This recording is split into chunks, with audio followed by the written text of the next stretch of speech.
Hanggang ngayon ay marami pa rin ang bidder para kay Heaven Peralijo dahil nga po sa award na natanggap ni Heaven Peralijo dito mula sa Luna Awards.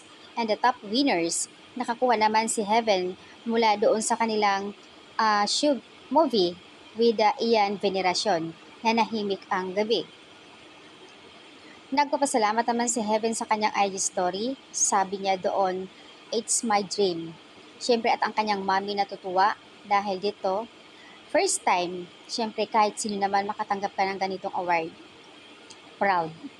May isang netizens dito na nagbigay komento na tila hindi ito idol si Heaven. Sabi nga nila, kung hindi mo ito idol, wag na kayo magbigay comment dito.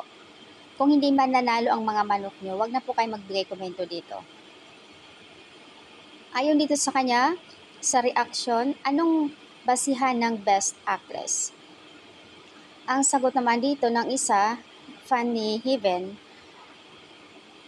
ang tanong, napanood mo ba? Kasi kung hindi mo napanood, hindi mo ma-appreciate yun, hindi mo alam kung ano ang Best Actress. Kasi ako napanood ko, magaling siya. Talagang as in magaling, kaya nga tinatawag siyang Best Actress. So ayan po, dahil first time, dahil di mo idol, manahimik ka at doon ka na lang mag-comment sa idol mo. Palibasa, baka hindi nanalo ang iyong manok. I think compare sa ibang artista na mas magaling ka Heaven, mayroon ba ditong palakasan? Sa mga nag-react sa Best Actress, napanood nyo ba ang movie na Nanahimik ang Gabi? So, ayan po, nakakaloka. Nalala ko na naman yung kuhang-kuha ni Jan Arcilla. Palagi nilang na mayroon talagang Best Actor. Samantala, ibang mga netizens nagbigay komento, nagpaabot kay Heaven Peralijo ng congratulations. Deserve. Magaling naman talaga siya. Yung ibang mga netizens lang naman na nagbigay komento na tila hindi nila idol si Heaven Peralijo. Ewan ko lang bakit parang lagi silang galit at binabash din itong si Heaven.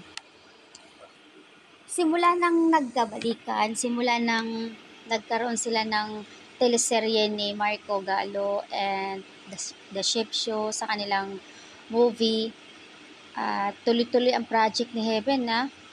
In fairness naman, nakakasama si Ian Veneracion, nakakasama kung sino sila Carlo, kung sino-sino. Kaya naman, congratulations. At deserve nyo yan. Deserve mo yan, Heaven. Sabi nga ni Heaven noon, nakaka-touch lang kasi sabi niya, work lang siya ng work kasi nga, kumbaga siya yung kumakain para sa mami niya. Dahil sa hindi pa nakakaalam, ang mami nga niya ay may sakit.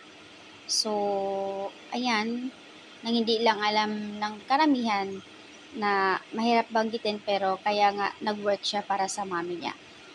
Congratulations, Heaven Peralijo.